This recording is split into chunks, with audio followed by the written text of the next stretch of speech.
Primer carta a los Corintios, capítulo 11. Vamos a leer todos los versículos restantes, desde el versículo 17 hasta prácticamente todo, ¿verdad? Desde el hasta el final del capítulo. Yo estoy leyendo la Nueva Biblia de las Américas, así que puede haber pequeñas variantes con la versión que tú tengas, pero la esencia es, por supuesto, la misma. Dice así, versículo 17, primera carta a los Corintios, capítulo 11. Pero al darles estas instrucciones, no los alabo, porque no se congregan para lo bueno, sino para lo malo. Pues en primer lugar, oigo que cuando se reúnen como iglesia, hay divisiones entre ustedes, y en parte lo creo, porque es necesario que entre ustedes haya bandos, a fin de que se manifieste entre ustedes los que son aprobados. Por tanto, cuando se reúnen, esto ya no es a comer la cena del Señor, porque al comer, cada uno toma primero su propia cena y uno pasa hambre y otro se embriaga. ¿Qué? ¿No tienen casas para comer y beber? ¿O desprecian la iglesia de Dios y avergüenzan a los que nada tienen? ¿Qué les diré? ¿Los alabaré? En esto no los alabaré. Porque yo recibí del Señor lo mismo que les he enseñado, que el Señor Jesús, la noche en que fue entregado, tomó pan y después de dar gracias, lo partió y dijo: esto es mi cuerpo, que es para ustedes. Hagan esto en memoria de mí. De la misma manera, tomó también la copa después de haber cenado, diciendo: esta copa es el nuevo pacto en mi sangre. Hagan esto cuantas veces la beban en memoria de mí. Porque todas las veces que coman este pan y beban esta copa, proclaman la muerte del Señor hasta que Él venga. De manera que el que coma el pan o beba la copa del Señor indignamente, será culpable del cuerpo y de la sangre del Señor. Por tanto, examínese cada uno a sí mismo, y entonces coma del pan y beba de la copa. Porque el que come y bebe sin discernir correctamente el cuerpo del Señor, come y bebe juicio para sí. Por esta razón, hay muchos débiles y enfermos entre ustedes, y muchos duermen. Pero si nos juzgáramos a nosotros mismos, no seríamos juzgados. Pero cuando somos juzgados, el Señor nos disciplina, para que no seamos condenados con el mundo. Así que, hermanos míos, cuando se reúnan para comer, espérense unos a otros. Si alguien tiene hambre, coma en su casa, para que no se reúnan para juicio. Los demás asuntos los arreglaré cuando vaya. Quiero volver a enfatizar el versículo 33.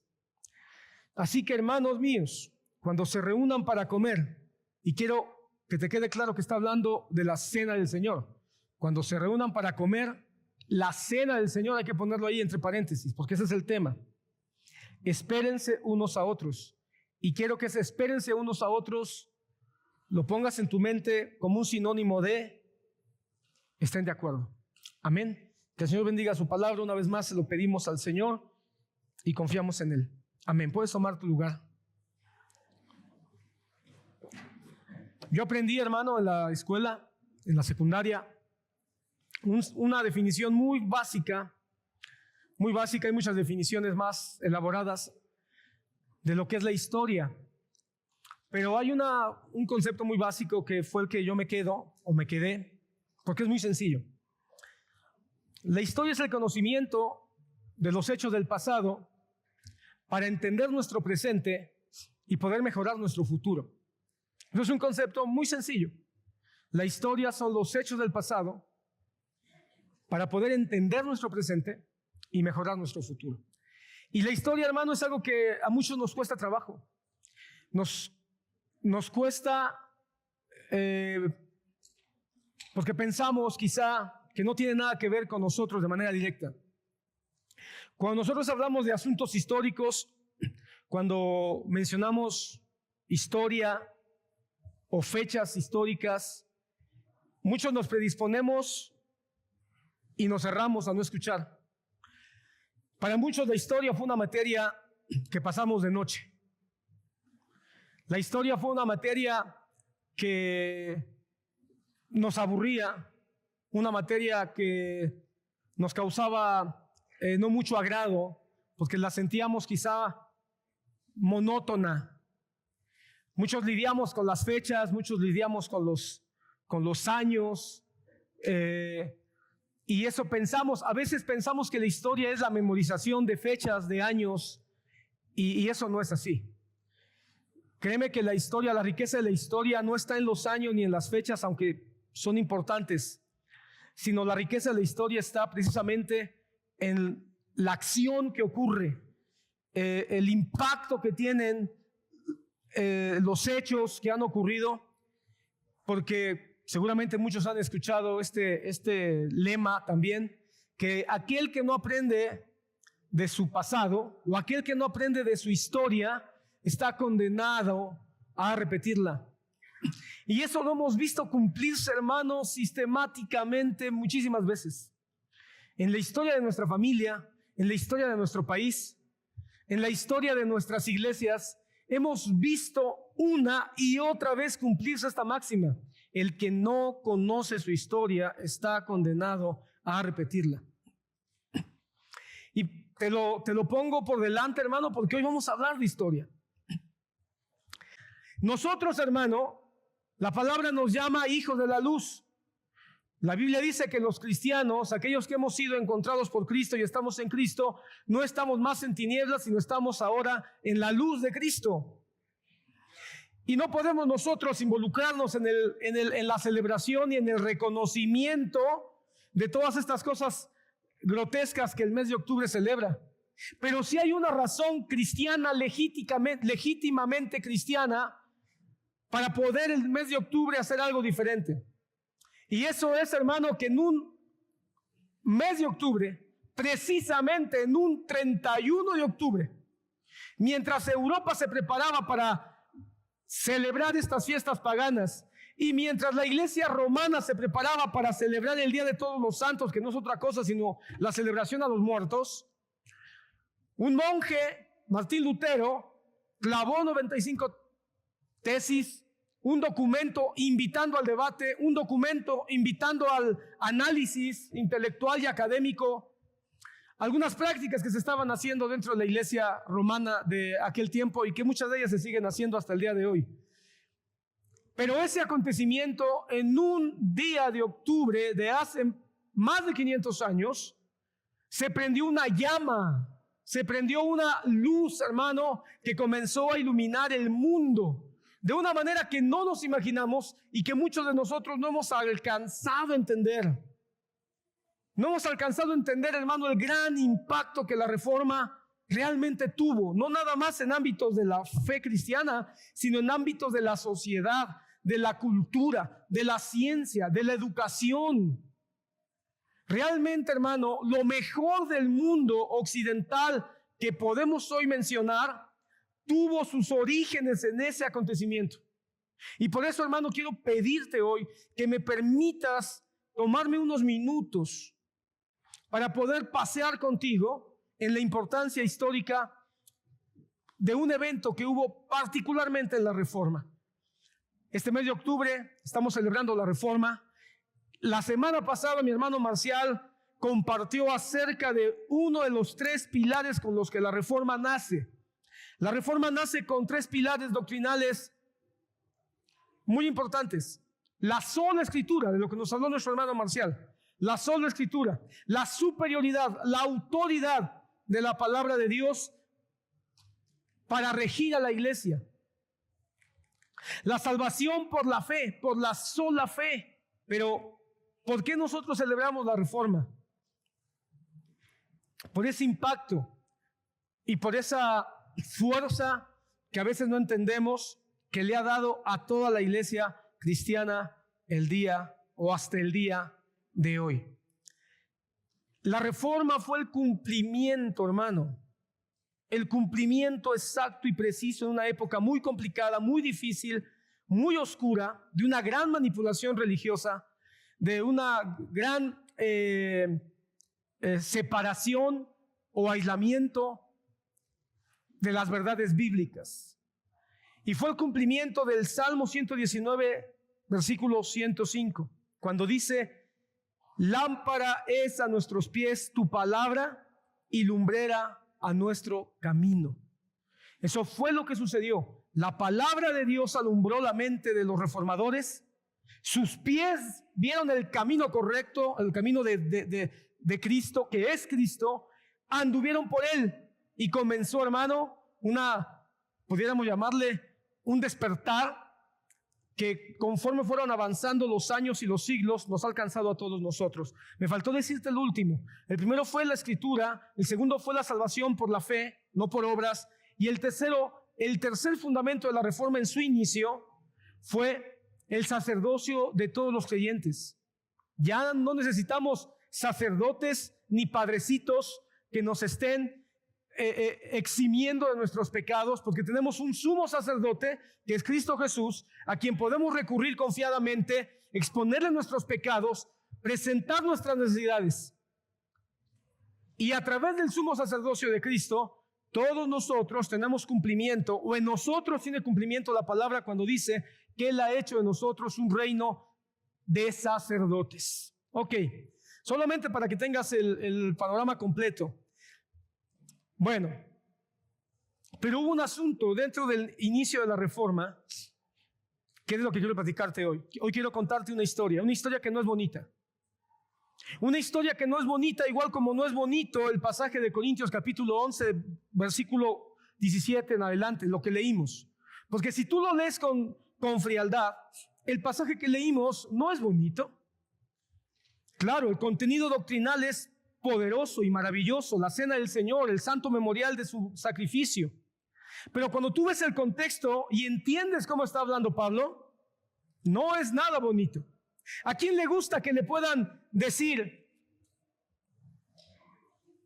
al darles instrucciones no los alabo, porque no se congregan para lo bueno, sino para lo malo? Muchas veces hemos dicho que hay frases en la palabra de Dios que si se dijeran hoy a esta generación, hermano, no en el contexto de la Biblia, sino en el contexto de la corrección pastoral, muchos no quisieran seguir congregándose o buscarían otras iglesias. Mira, hermano, es triste que muchos no se congregan en las iglesias o cambian de iglesia, no porque se deje de predicar a Cristo, sino porque no les gusta cómo se les habla. Si a alguno de ustedes le dijéramos: hermano, tengo que hablar contigo porque te tengo que decir que lo que estás haciendo no es bueno, es muy malo, de entrada se sentirían muchos quizá ofendidos. Así que no es un pasaje muy bonito en ese sentido, que Pablo no está acariciándoles la mollera. Pablo de una vez viene y dice: no les puedo decir que lo que hacen es bueno, porque lo que hacen es malo. No se están congregando para lo bueno, sino para lo malo. ¿Qué te parece una iglesia cristiana que no se está congregando para lo bueno, sino para lo malo? Porque oigo que cuando ustedes se reúnen hay divisiones, y lo creo. Pablo, hermano, no se guarda nada. Pablo no mide sus palabras. Es claro y directo. De hecho, hermano, de esto ya viene hablando desde el capítulo 1 de la carta a Corintios. Desde el capítulo 1 y capítulo 2, Pablo ya está hablando de esas divisiones que existen dentro de la iglesia.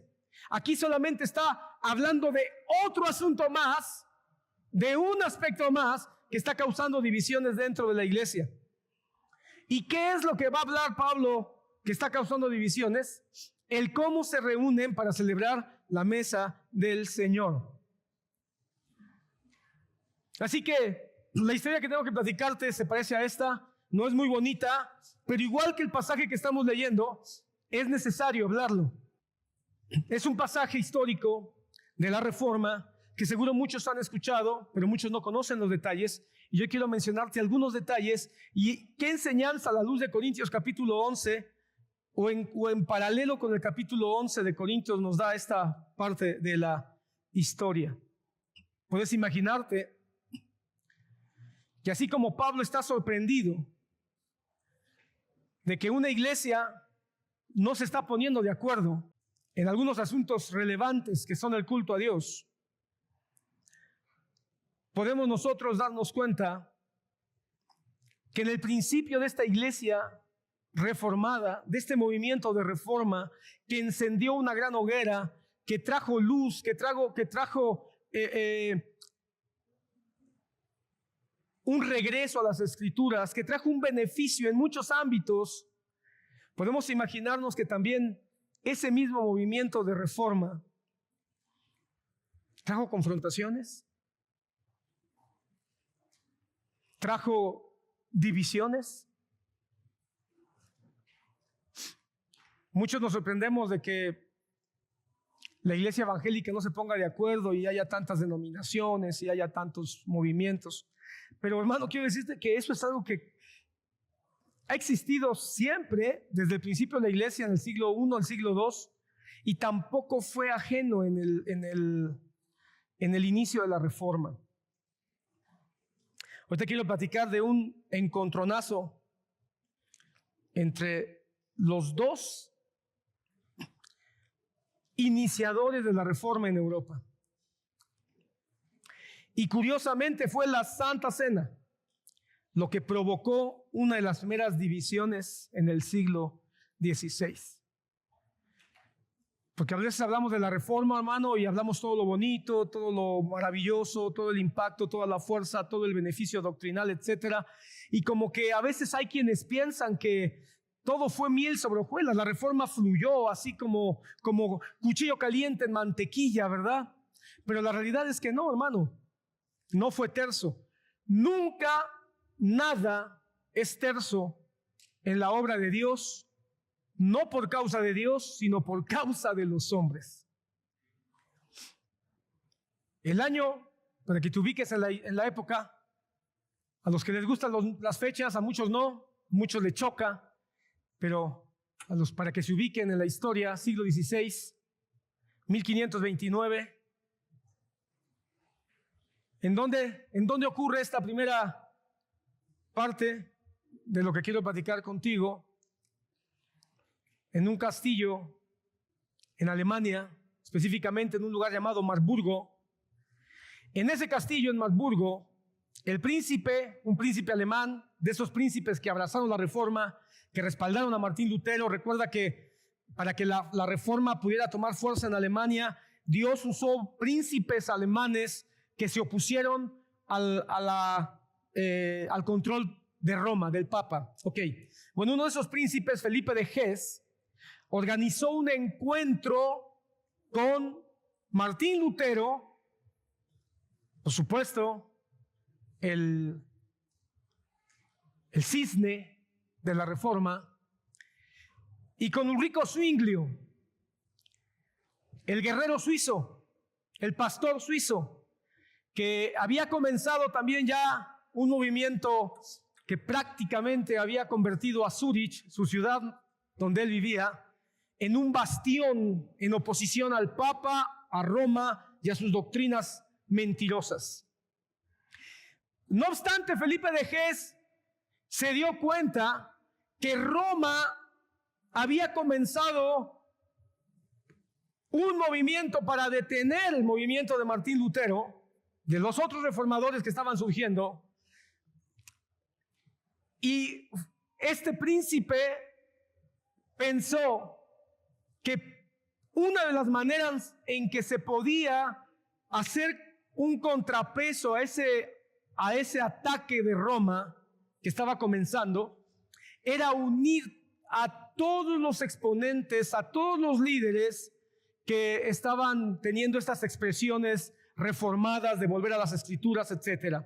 Y los dos exponentes en ese tiempo, recuerda, estamos hablando de 1529, los dos exponentes más fuertes, había otros, pero los dos más fuertes, de mayor influencia, que estaban teniendo mayor formación de discípulos o de ministros, eran Martín Lutero y Ulrico Zwinglio.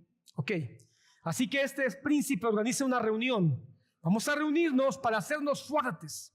Vamos a hacer una unidad. Digamos que en tiempos modernos quizá tuvo la gran idea de formar una denominación común. Todos bajo un mismo nombre, bajo una misma institución que haga contrapeso al monstruo de la Iglesia Católica Romana. En vez de ser 2 o 3 o 4 movimientos ahí en Europa, si logramos hacer uno solo como Roma, vamos a poder enfrentarlo de mejor manera. Sonaba bien, pero es un pensamiento muy humano. Te quiero decir que ese pensamiento humano sigue muy presente hoy. Hoy muchos cristianos siguen sufriendo porque no estamos en un solo movimiento. Y los católicos siguen golpeando a la iglesia cristiana evangélica pensando que porque no estamos bajo una misma bandera, por decirlo de alguna manera, entonces no tenemos la verdad. Porque no tenemos un papa común. Bueno, no alcanzan a ver que nosotros tenemos una cabeza que no es visible, pero que ahí está presente en todos, y ese es Cristo. Pero volviendo al punto de la historia, las intenciones de Felipe de Ges fueron buenas, y Martín Lutero estuvo de acuerdo. Así que asistió, cada uno con alguno de sus seguidores, o de los ministros teólogos que estaban destacando bastante en ese momento. Cada uno de ellos, Martín Lutero y Zwinglio, consideraron que unir fuerzas para enfrentar el poder papal era conveniente, porque ya habían sufrido ellos varias escaramuzas, por decirlo de alguna manera, para detenerlos. Estaban de acuerdo ellos en que Cristo era el único mediador. La palabra de Dios era la única autoridad. La salvación por la gracia mediante la fe era el centro del evangelio. Así que dijeron, reunámonos. Esa reunión, hermano,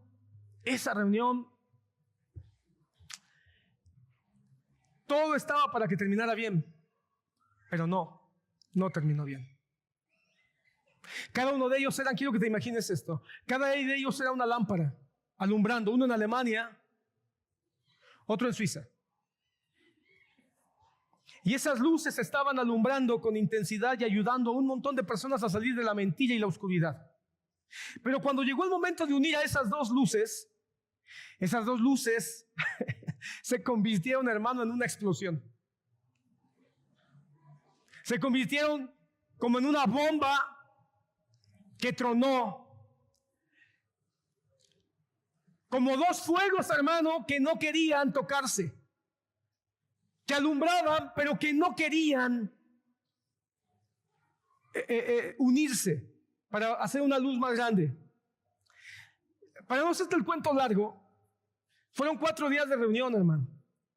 Y al final de esos 4 días, ellos más bien disertaron, compartieron acerca de muchos puntos doctrinales que ellos consideraban que deberían ser como las líneas rectoras para que el movimiento reformado se unificara. Y coincidieron en 14. 14 puntos. La Trinidad, la encarnación de Cristo, la salvación por gracia, la justificación, la autoridad de la palabra, etcétera. 14. Pero cuando llegaron al argumento o al punto número 15, ahí vino la división. Y el punto número 15 fue la cena del Señor. Comenzó el debate. Comenzó, hermano, a encenderse los ánimos, a calentarse los ímpetus. Lutero, por un lado, tenía temor de que se negara la presencia real de Cristo en el sacramento de la Santa Cena, y entonces el sacramento de la Santa Cena se diluyera. Así que Martín Lutero no aceptó la posición de Zwinglio, porque para Martín Lutero la presencia de Cristo era real, aunque no física, como los católicos decían, aunque no física, pero sí era real en el pan y en el vino. Zwinglio, que era un poco más, no sé cuál sea la palabra correcta, pero era un poco más frío, era un poco más, no sé si llamarle analítico. Él tenía mucho miedo de que la Santa Cena se convirtiera en un objeto de idolatría y de superstición, como ya lo había sido. Así que para Zwinglio la Santa Cena era un memorial del sacrificio completo y perfecto de Cristo. Pero afirmar que era Cristo de manera real, él tenía miedo de que se volviera al error y a la superstición. La historia dice, hermano, que los ánimos se caldearon y Martín Lutero en la mesa, esta primer mesa donde se debatió la Santa Cena, Martín Lutero tomó un gis, una tiza, y escribió: esto es mi cuerpo, en latín. Esto es mi cuerpo. Melanchthon, hermano, que estuvo ahí presente, él escribió tiempo después, que después de escribirlo, él señalaba con su dedo: esto es mi cuerpo. Haciendo énfasis en que el Evangelio dice es. Así que para Martín Lutero, eso implicaba que estaba ahí Cristo. No físicamente, pero sí real, de manera real. Muchos siglos después, hermano, estuve investigando el asunto porque seguro algunos de ustedes están pensando en el zapato de Lutero. Investigué el asunto, hermano, y no hay fuentes fidedignas de que eso haya ocurrido.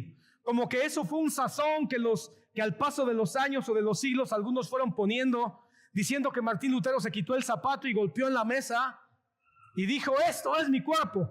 No hay fuentes muy firmes acerca del zapato. Sin embargo, Melanchthon, que fue presencial, fue un testigo presencial, él dice que escribió y con su dedo señaló lo que escribió sobre la mesa. Mientras tanto, Zwinglio, él decía que el verbo es no se puede interpretar de una manera literal, sino se debe de interpretar de una manera alegórica, porque Cristo estaba presente cuando dijo esas palabras. Así que Zwinglio insistía en que el verbo es, debería de entenderse como significa el cuerpo de Cristo. Al final, hermano, no pudieron avanzar. Ambos tenían parte de verdad. Hoy no vamos a hablar acerca de los detalles doctrinales, pero me parece a mí que ambos tenían algo de verdad, pero también tenían mucho orgullo. Y uno de ellos más.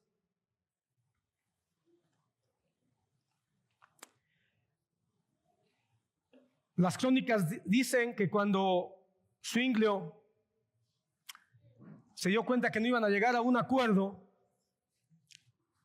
algunos dicen que con lágrimas en los ojos se despidió de Martín Lutero y dijo: bueno, no vamos a llegar a ningún acuerdo. Y le extendió la mano a Martín Lutero y le dijo: de una cosa no hay duda, hermano, somos del mismo espíritu. Y Lutero, cansado y fastidiado, le dijo: no, el tuyo es otro espíritu. Y no le dio la mano, lo dejó con la mano estirada. Algunos dicen que Zwinglio, algunos escriben que Zwinglio salió llorando de esa reunión. Salió llorando, porque si algo tenía Zwinglio por Martín Lutero, era una profunda admiración. Martín Lutero había sido el disparo que sacudió toda Europa. Fue la inspiración que impulsó a muchos, incluyendo a Zwinglio. Así que Zwinglio, de la misma edad, porque eso es interesante, ellos eran de la misma edad. Lutero era mayor solo por unos meses. Salió llorando del castillo del príncipe alemán y esa escena quedó como una escena llena de dolor y de vergüenza dentro de la crónica de la Reforma. Sirva esto para no exaltar nunca nada, hermano, porque la Reforma fue un movimiento glorioso y maravilloso, pero no perfecto. Lo único perfecto es Dios, es Cristo, es su obra.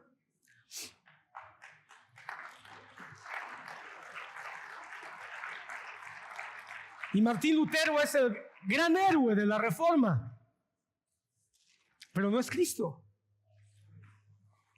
Y esto nos muestra cómo un hombre usado por el Espíritu Santo tan poderosamente, su carácter puede también tener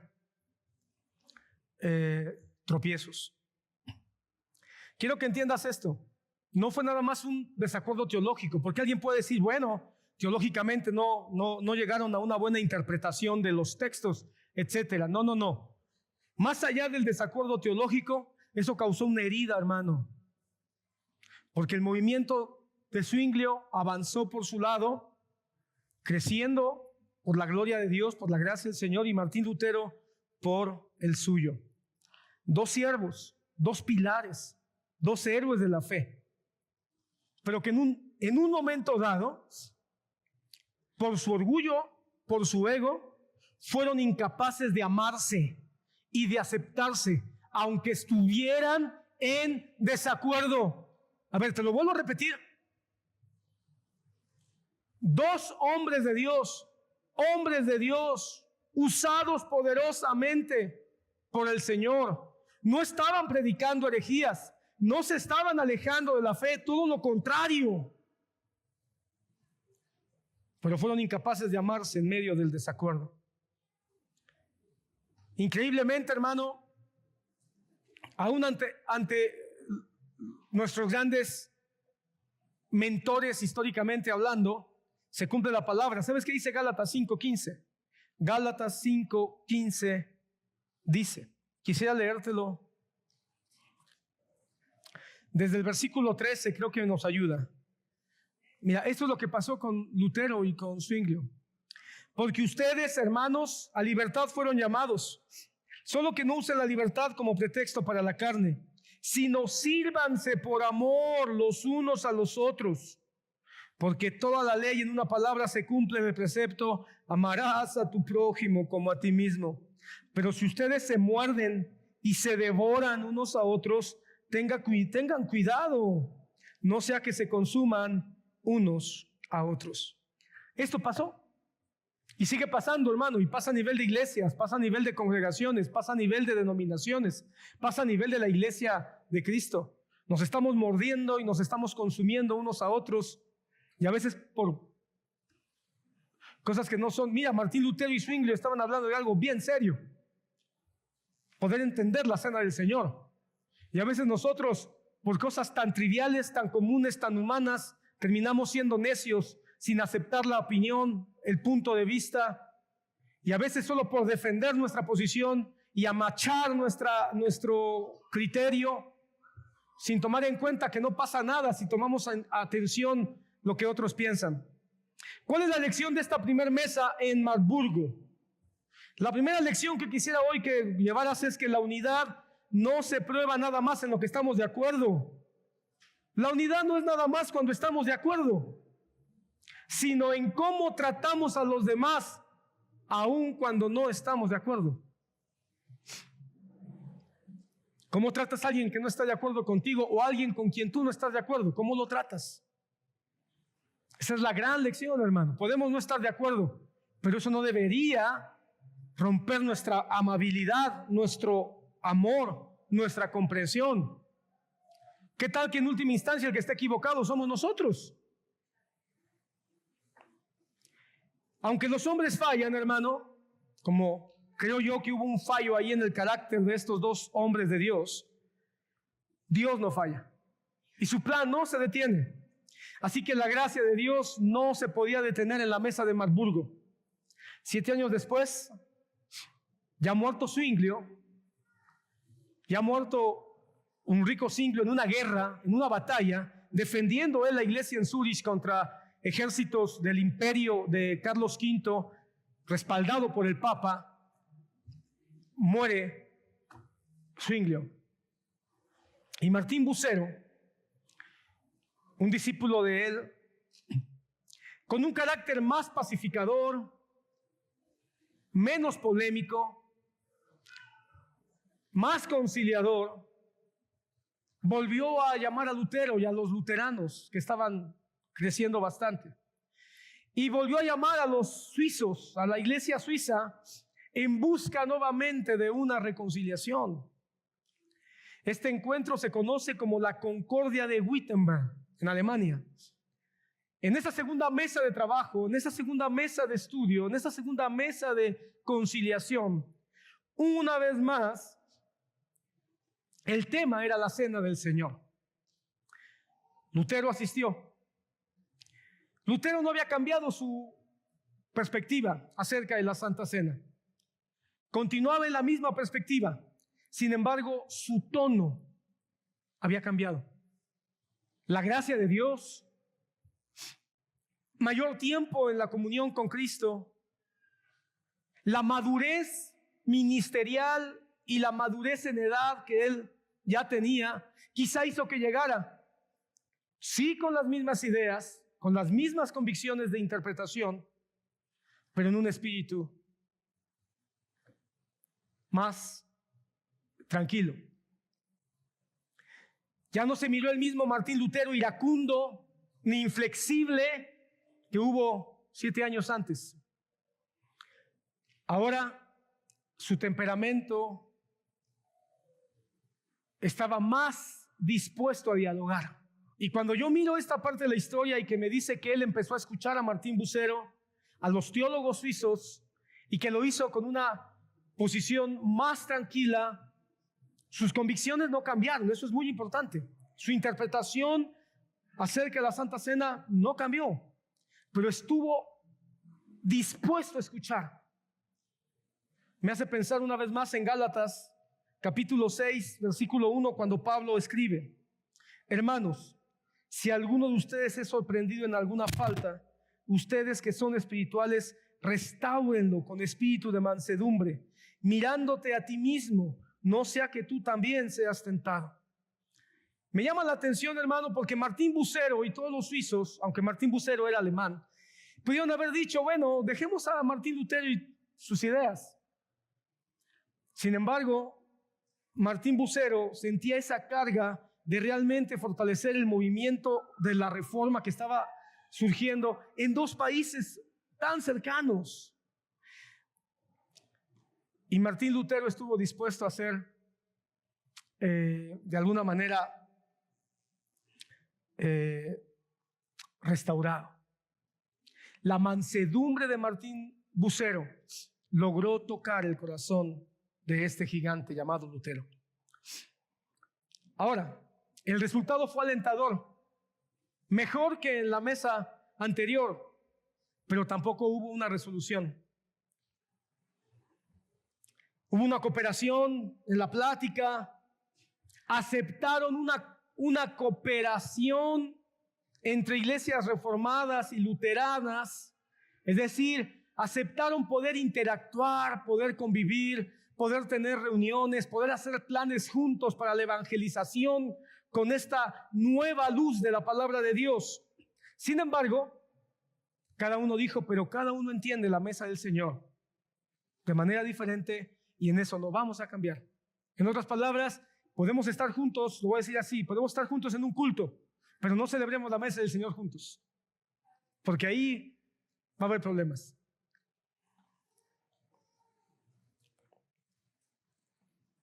Martín Lutero aceptó.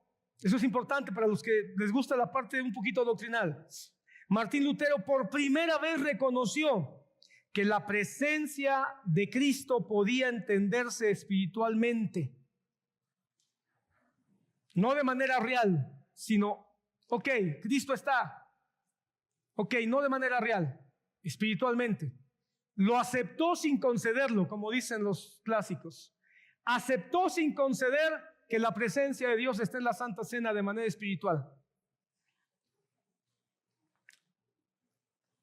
Mientras creamos que Cristo está presente y que su cuerpo y sangre son recibidos podemos caminar juntos. Estas fueron las palabras que Martín Lutero dejó escrita en esta mesa de acuerdo ahí en Wittenberg. Mientras creamos que Cristo está presente y que su cuerpo y sangre son recibidos, podemos caminar juntos. ¿Cuál es la lección de esta segunda mesa? Que Dios no nos exige uniformidad para poder usarnos de manera conjunta. Dios no nos exige uniformidad para usarnos de manera conjunta. Lo que Él busca de su iglesia es fidelidad. ¿Qué significa esto? Que podemos convivir con hermanos que puedan tener diferencias en formas, en fondos, en algunos aspectos que no nieguen la primacía de la doctrina de Cristo.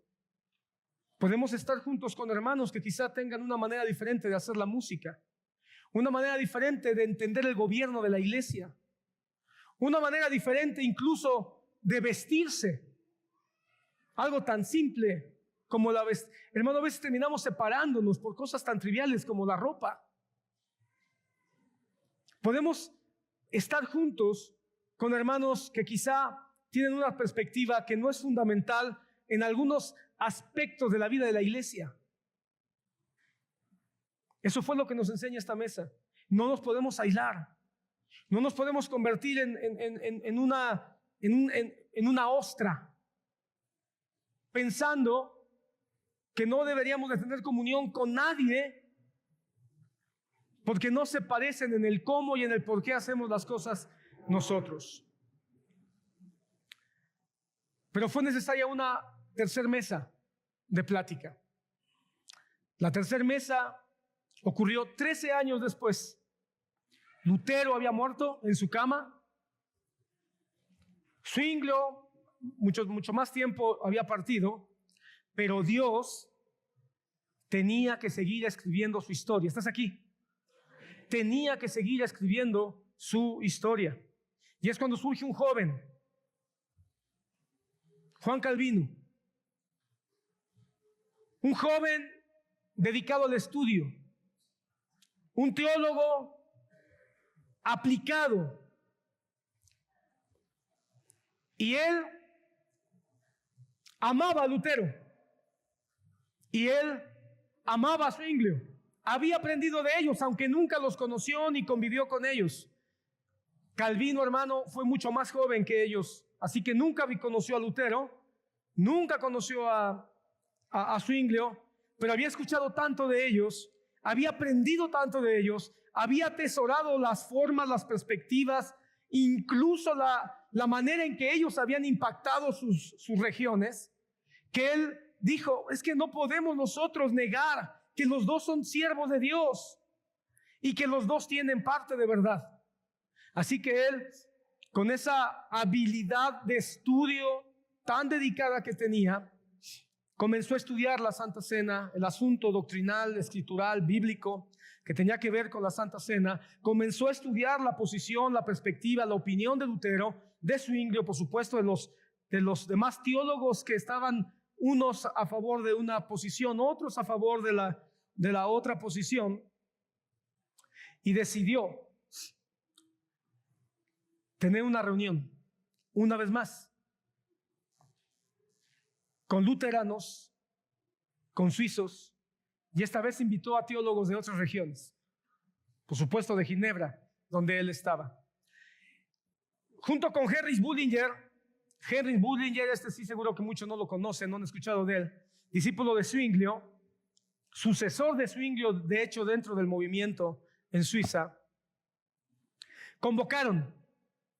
Y de esta plática entre estos dos hombres, Calvino y Bullinger, nació una reunión conocida como el Consensus Tigurius o el Acuerdo de Zúrich.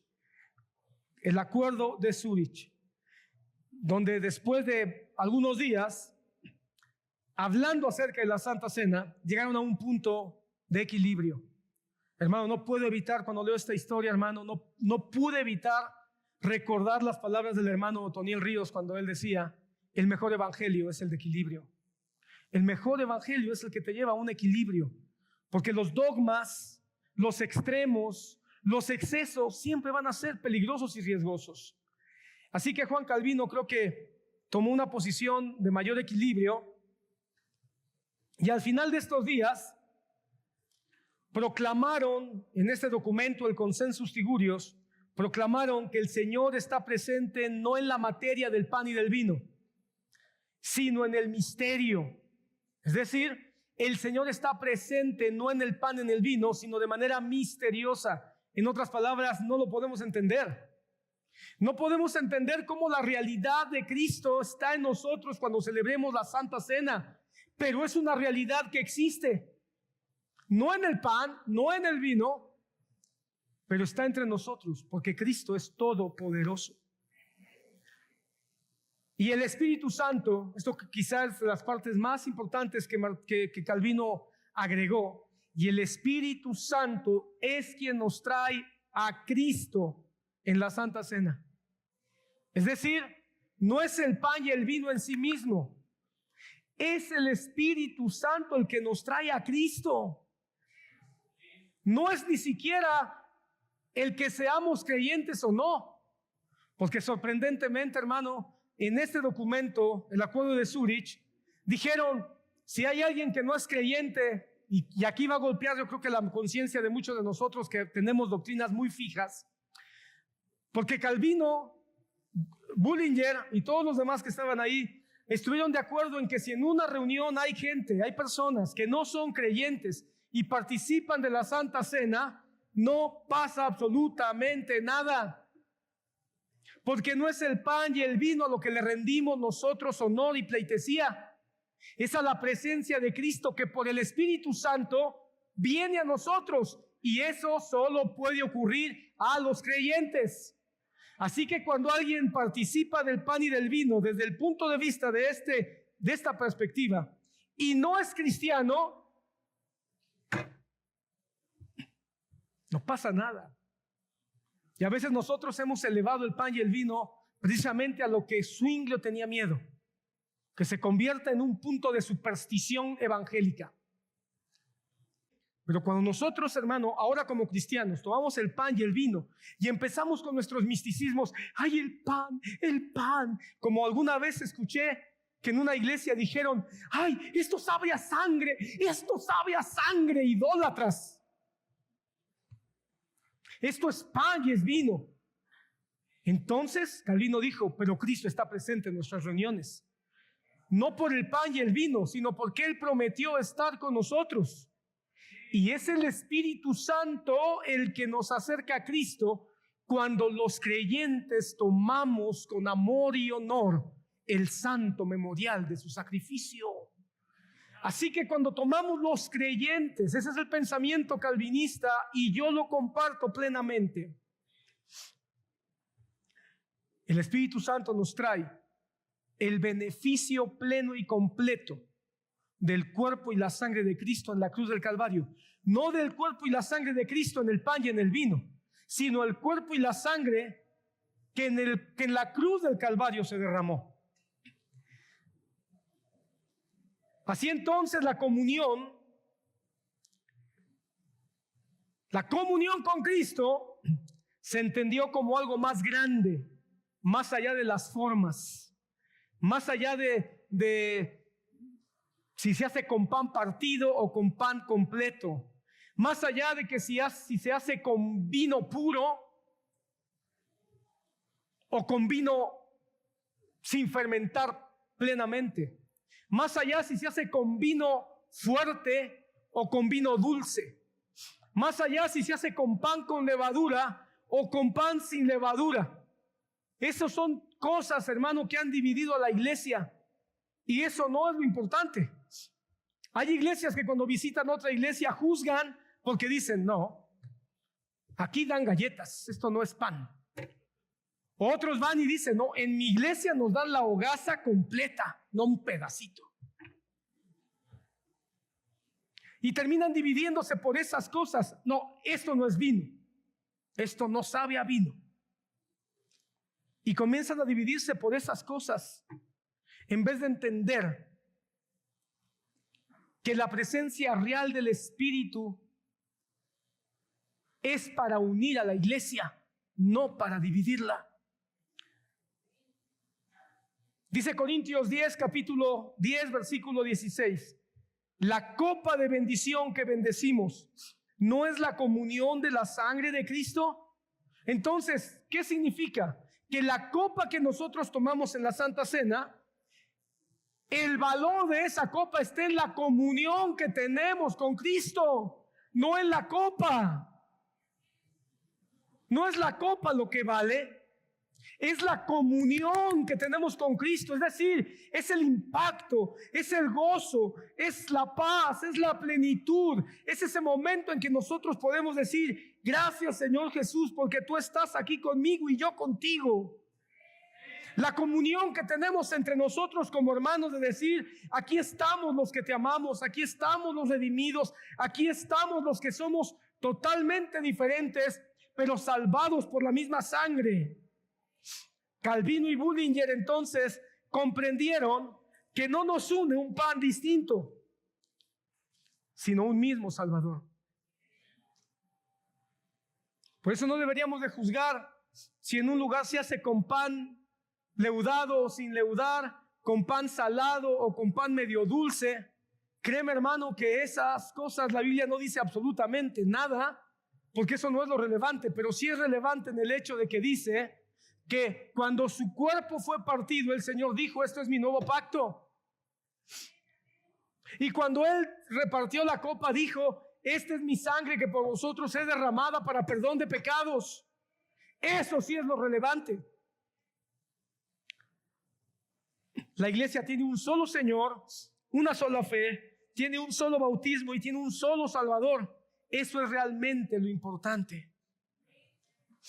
Si el bautismo es en agua estancada o es en agua corriente, si es en el mar, ¿eso qué importa? Hay iglesias que se están dividiendo por eso.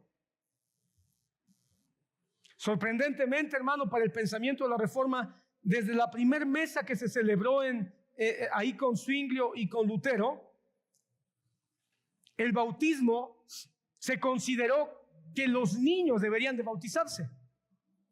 Y yo sé que todos nosotros no compartimos esa perspectiva, pero quiero que sepas que desde la perspectiva de los primeros años de la Reforma, el bautismo para niños era algo que consideraban que podía realizarse. Claro, después vinieron los bautistas, anabaptistas, y hubo un entendimiento de que la fe tenía que ser declarada. Pero, hermano, a lo que voy, hermano, es que ¿por qué tenemos que dividirnos? A veces por las formas en vez de entender el fondo, la profundidad sagrada y bíblica. Bueno, esta última mesa, la mesa ahí en Ginebra, o en Zurich, quiero decir, perdón, en Zurich, llegaron a 4 afirmaciones que creo que es conveniente doctrinalmente hablando para darle fuerza al mensaje de hoy. Número 1, la cena es un signo sagrado instituido por Dios, un signo, un símbolo. Es un signo, es un símbolo sagrado instituido por Cristo. Solo hay 2 sacramentos, el bautismo y la Santa Cena.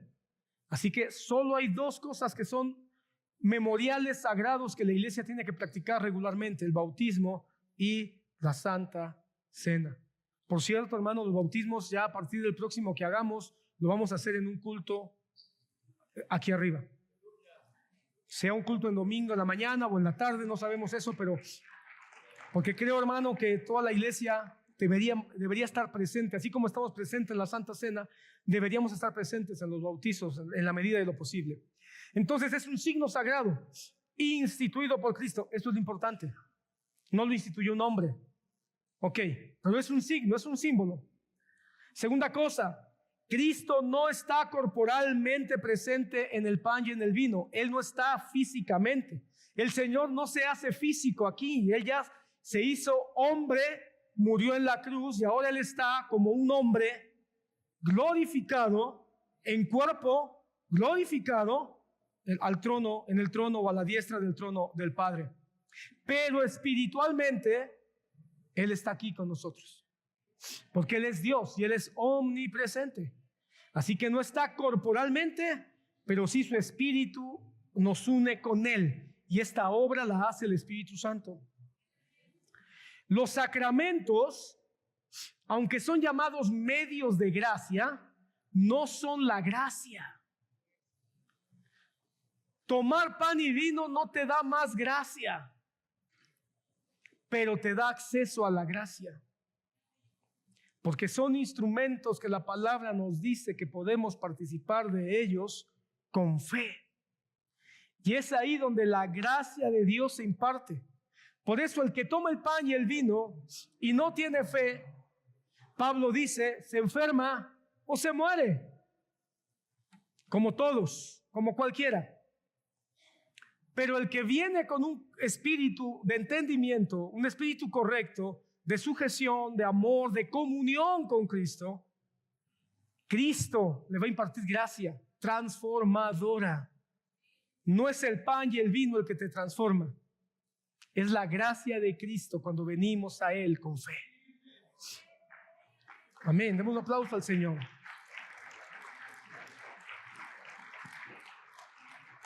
Y la cuarta cosa que se estableció en esta mesa fue que el creyente participa realmente del cuerpo y la sangre de Cristo por la fe, no físicamente, sino espiritualmente. En otras palabras, sí participamos del cuerpo y la sangre de Cristo cuando venimos a tomar la Santa Cena, pero ese cuerpo y sangre de Cristo no está en el pan y el vino, sino está en nuestra fe, que creemos que todos los beneficios del cuerpo y la sangre que se entregó en la cruz del Calvario están vigentes para nosotros. Así lo dijo Juan Calvino en su libro Instituciones. Cristo no desciende a nosotros. Cristo no desciende a nosotros. Nosotros somos elevados por el Espíritu a su presencia. Amén. ¿Se entiende eso? Así que no creas, hermano, que el pastor es una especie de mago, como los católicos piensan que el sacerdote es una especie de mago, de chamán, de brujo con sotana, que tiene poderes sobrenaturales para hacer que Cristo descienda y se meta en una galleta. De ninguna manera. El Espíritu Santo, por medio de la fe, nos eleva a Cristo para que podamos nosotros recibir bendición, plenitud, paz, fortaleza, salud, todo lo que el pan y el vino, dijo el Señor a través del apóstol Pablo, que es para nosotros. Una vez más, Cristo no desciende a nosotros, somos elevados por el Espíritu a su presencia. Así que el consensus figurios, este acuerdo de Zúrich, trajo una unidad teológica duradera entre las iglesias de Suiza, de Francia, de Escocia, los Países Bajos y después toda Europa. Y ahí, en este acuerdo de Zúrich, se afirmó la unidad de la teología reformada clásica. Después vinieron otros movimientos que fueron teniendo algunos ajustes, por llamarlo de alguna manera, pero esa es otra historia. Y esa la platicaremos en otro momento. ¿Cuál es la lección de esta última mesa? El Espíritu sigue edificando puentes donde el hombre insiste en construir muros. En otras palabras, hermano, el hombre no es agente de unidad perfecta, no puede, no es capaz, pero el Espíritu Santo sí, cuando estamos dispuestos a ello. Ok, hasta aquí la historia. Ahora, ¿cuáles son las lecciones de esta narrativa que te platiqué? ¿Qué podemos aprender? Colosenses 3:14, si alguien abre su Biblia, por favor. Dice el Señor así en su palabra. Sobre todas estas cosas, vístanse de amor, que es el vínculo de la unidad. ¿Quieres tener unidad? Vístete de amor. ¿Quieres ser uno con tu matrimonio, con tu esposo? Vístete de amor. ¿Quieres ser uno con tu esposa? Vístete de amor con ella o hacia ella.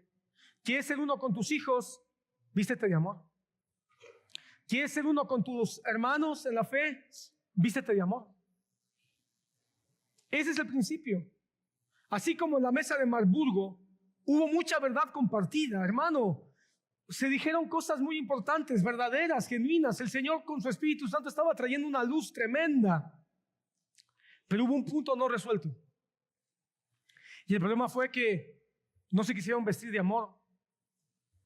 Prefirieron vestirse de orgullo. Prefirieron vestirse de ego. Prefirieron vestirse de yo demuestro que todas las puedo y que todas las que sé son correctas. Si se hubieran vestido un poquito de amor, hermano, hubieran salvado ese obstáculo de una manera más sabia y pacífica. Hoy, hermano, las iglesias evangélicas seguimos compartiendo este mismo evangelio. Hermano, todas las iglesias evangélicas, todas, compartimos estos tres componentes de la reforma, aunque muchas no lo quieran aceptar. Yo no sé por qué hay iglesias cristianas evangélicas que se niegan a aceptar la herencia de la reforma. Ni siquiera la mencionan, ni siquiera hablan de la reforma. Estos tres componentes de la reforma, todos los evangélicos lo creen. La Biblia es la máxima autoridad. La salvación es por fe, es por Cristo por medio de la fe. Y nosotros somos sacerdotes que tenemos comunión directa con Cristo. Todos los evangélicos la creemos. Ahora, si extendemos los fundamentos de la reforma, las 5 solas que se terminaron de gestar unos años después, ya para la época de Calvino, las 5 solas que están en nuestro logotipo, pero si agregamos a esto, hermano, la sola escritura, la sola fe, solo Cristo, sola gracia y solo a Dios la gloria, no hay ninguna iglesia cristiana evangélica que niegue esto. Todos están de acuerdo que solo Cristo salva. Todos están de acuerdo que la salvación es por gracia. Todos están de acuerdo que es por medio de la fe. Todos están de acuerdo, hermano, que la escritura es la autoridad máxima para un creyente. Y todos están de acuerdo que el propósito de la iglesia es darle a Dios la gloria. Pero les cuesta, a veces por ego, a veces por decir que tienen algo mejor, que tienen una revelación mayor, que vino un ángel y les iluminó algo nuevo. Por defender a veces fetichismos y supersticiones cristianas, terminan negando que tenemos una mesa común que deberíamos de vestirnos de amor y aceptar. Lo esencial permanece, hermano, entre nosotros como iglesias cristianas. Cristo murió y resucitó. Somos salvos. La escritura es nuestra autoridad suprema. Así que todo aquel que cree esto es mi hermano. Un católico no puede ser mi hermano porque para ellos las escrituras no es la máxima autoridad. Es un hombre vestido de blanco allá sentado en un trono real en Roma. Y yo no puedo aceptar eso. Para mí, hermano, la santa palabra de Dios es la autoridad que rige y dicta mi vida. Yo no puedo llamar a un católico mi hermano. Porque para ellos, hermano, hay que cumplir con las indulgencias. Hay que pagar no sé cuántas cosas después de muerto. Hay que hacer obras y las obras a ver si alcanzan. Hay que rezarle a los santos para que ellos intercedan por nosotros. Para ellos la salvación no es solo por Cristo, mediante la gracia, por medio de la fe. Así que yo no puedo llamarlos mis hermanos. Y ellos niegan la suficiencia del sacrificio de Cristo cuando dicen que otros, como María, intercede por nosotros. O San Bonifacio, o Santo Tomás, o San Borolas. No pueden ser mis hermanos. Pero si hay alguien que dice que Cristo murió y resucitó y es suficiente su sacrificio para ser salvo, que la fe es el medio para llegar a ese señorío que Cristo revela por medio de su Espíritu Santo y que la escritura es la que debe regir nuestro pensamiento y nuestro caminar, ese es mi hermano. Aunque dance, aunque no dance, aunque cante, aunque no cante, aunque celebre con galleta o con pan leudado, aunque celebre Navidad o no la celebre. Porque ahí estamos dividiéndonos con la bendita Navidad, hermano, que ya se acerca. Y ahí estamos, estos que celebran la Navidad. Discúlpeme usted, hermano, pero celebran algo, están celebrando el nacimiento de Cristo. Y hay un montón de nosotros que no celebramos en diciembre nada y no nos acordamos todo el año de la maravillosa manifestación que es la encarnación de Cristo en Belén. Juzgamos a los que celebran el nacimiento de Cristo en diciembre, pero tú, ¿cuándo lo celebras? Son mis hermanos. Ellos son mis hermanos. aunque usen velo o no usen velo. Ahí estamos separándonos de esas iglesias que no usan velo. Hermano, el uso del velo no es fundamental en la doctrina. Entonces no vamos a usar velo. Ese es el problema. Que en vez de caminar por convicciones que hemos aprendido y estudiado, terminamos haciéndolo por imitación de los que hacen o dejan de hacer. Y si algo nos deben de enseñar el encontronazo entre Lutero y Zwinglio, es que ellos tenían fundamentos. Hablaban con la Biblia en la mano, no con lo que estaban imitando porque habían visto aquí y allá y en internet. Estas 3 mesas, yo quisiera llevarte a que entendamos que de alguna manera nos enseñan que las diferencias de dones entre hermanos, de entendimiento en asuntos, las diferencias de cultura, no deberían separarnos cuando el fundamento es genuina y verdaderamente Cristo. ¿Qué dijo Juan 17:21? ¿Qué dice Juan 17:21? Palabras de Jesús. Que todos sean uno para que el mundo crea. Pero significa que ese todos sean uno es que todos vistamos igual, que todos usemos el mismo peinado, que todos usemos barba o todos nos afeitemos la cara. Yo sé que has escuchado esta frase y creo que nunca más adecuada para mencionarlo. En lo esencial, unidad. En lo no esencial, libertad. Pero ante todo, caridad o amor, como lo quieras tú traducir. Estas palabras las dijo un teólogo, un pastor, 2 siglos después, hermano, de todas estas mesas de debate que hubo alrededor de la Santa Cena. Un pastor de nombre Rupertus Meldenius. Rupertus Meldenius. Y lo hizo precisamente porque en su época dijo, por favor, dejemos ya de estar separándonos y juzgándonos y criticándonos por cosas que no son fundamentales. En lo esencial, unidad. ¿Y qué es lo esencial? Las 5 solas, por si alguien tiene dudas. Las 5 solas son una buena base de inicio para que tú sepas qué es lo esencial en el caminar cristiano. Claro, hay otras cosas, como la Trinidad, por ejemplo. Pero si tú quieres saber qué es realmente esencial, las 5 solas son un buen inicio. Hermano, Calvino no conoció a Lutero, no conoció a Zwinglio, pero los honró y oró por ellos. Mientras otros discutían diciendo, Lutero tiene la verdad, Zwinglio tiene la verdad, Lutero es lo máximo, Zwinglio es lo último, Calvino dijo, ¿y por qué no honramos lo mejor de los dos y dejamos de idolatrarlos? Hoy estamos en los mismos, en una época que a veces se parece mucho.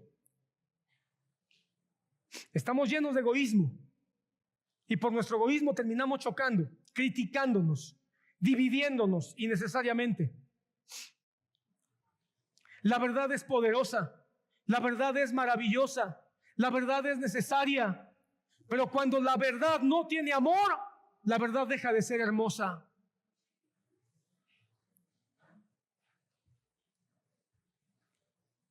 Y a Dios le gusta la belleza. No quiere que solo su verdad sea poderosa, grandiosa y maravillosa. También quiere que sea hermosa, porque así es como la predicó Cristo. Cuando yo leo los evangelios, digo, esto es verdad, esto es poder, esto es gloria, esto es maravilla. Pero también digo, esto es hermoso, esto es precioso. Muchos no les importa que la verdad sea tosca, sea fría, sea parda. Es la verdad. ¿Y por qué no buscamos que sea hermosa? ¿Y sabes qué lo va a hacer hermosa? El amor. Jesús no dijo, por tu denominación te conocerán. Jesús no dijo, por tu ortodoxia te conocerán. Jesús no dijo, por tu liturgia te conocerán. No, Él dijo, por el amor los unos por los otros se sabrá quién es mi discípulo. Así que si la liturgia la tenemos que cambiar 1000 veces se ha de cambiar. Pero la belleza de su palabra y de la unidad en Cristo Jesús, esa es la que tenemos que cuidar, que nunca cambie. Así que, entrando a la conclusión, Vengamos a participar del pan y de la copa. Que 1 Corintios capítulo 11, versículo 17, al final que ya leímos, nos recuerde lo que Pablo quiso enseñar. La mesa del Señor no es un campo de batalla. Eso fue lo que Pablo les dijo: hey, iglesia de Corinto, ustedes han hecho de la mesa del Señor un campo de batalla, igual que la mesa de Lutero y de Zwinglio. Dejen de hacer de la mesa del Señor un campo de batalla. No venimos a defender mi postura o nuestras posturas. La mesa del Señor es venir a rendir nuestro orgullo. No venimos a ganar argumentos, a ver quién tiene mejores argumentos. Cuando venimos al Señor, hermano, a cada culto y a cada reunión, de manera especial a la mesa del Señor, venimos pidiéndole al Espíritu Santo que Cristo toque nuestros corazones, transforme nuestros corazones. No venimos a demostrar cuán idóneos somos, cuántos dones tenemos. Venimos a decirle al Señor cuán necesitados todavía estamos de Él. Hoy vamos a extender la mano, hermano, al pan. Hoy vamos a extender la mano a la copa del Señor. ¿Y sabes cuál es la mano que nos la va a dar? No es la mano del diácono o del ujier. Es la mano del Señor. Cuando Zwinglio le dio la mano a Lutero lo dejó con la mano extendida, aunque estaban hablando de la Santa Cena, aunque estaban hablando este es mi cuerpo que yo partí por vosotros, esta es mi sangre que yo entrego por vosotros, aunque ese era el tema, un tema tan santo. Martín Lutero dijo: no te doy la mano. Espero que hoy, tú y yo, no dejemos a Cristo con la mano estirada.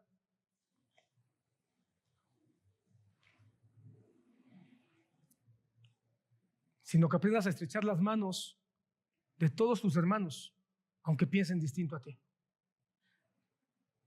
Porque hoy tomas el pan y el vino, gloria a Dios. Pero mañana quizá vas a tener que extenderle la mano a un hermano que celebra la Santa Cena con jugo de uva. ¿Y qué? ¿Lo vas a dejar estirado? Mañana quizás vas a tener que extenderle la mano a un hermano que a lo mejor no cree en la predestinación. ¿Lo vas a dejar con la mano estirada aunque él sepa que la salvación es por Cristo? Quizá mañana vas a tener que extenderle la mano a un hermano que no usan velo las hermanas en su iglesia. ¿Lo vas a dejar con la mano estirada? Jesucristo dijo en Mateo 5, 23 y 24, cuando traigas tu ofrenda al altar y allí recuerdas que tu hermano tiene algo contra ti, ve y reconcíliate. Hoy en esta mesa tenemos la oportunidad de reconciliarnos con todos nuestros hermanos que hemos juzgado, que nos hemos dividido, solo porque pensamos diferente y a veces en tonterías. No vengamos a la mesa del Señor como eruditos, como sabiondos, como estudiosos de la Biblia, como teólogos, ni siquiera como líderes. No vengas como líder que influencias, que tienes a algunos hermanos que te siguen, algunos hermanos que te escuchan, algunos otros que aconsejas. No vengas como eso, no me vengas a presumir. Somos pecadores. Todos, desde el que está aquí enfrente a ti, somos pecadores. Que tuvimos la gracia de que el Espíritu Santo nos acercara a Cristo. Y por esa gracia maravillosa hemos sido redimidos. Y hoy podemos compartir el gozo de una celebración que nos recuerda que Cristo no está en el pan y en el vino, pero sí está presente entre nosotros por medio de su Espíritu Santo.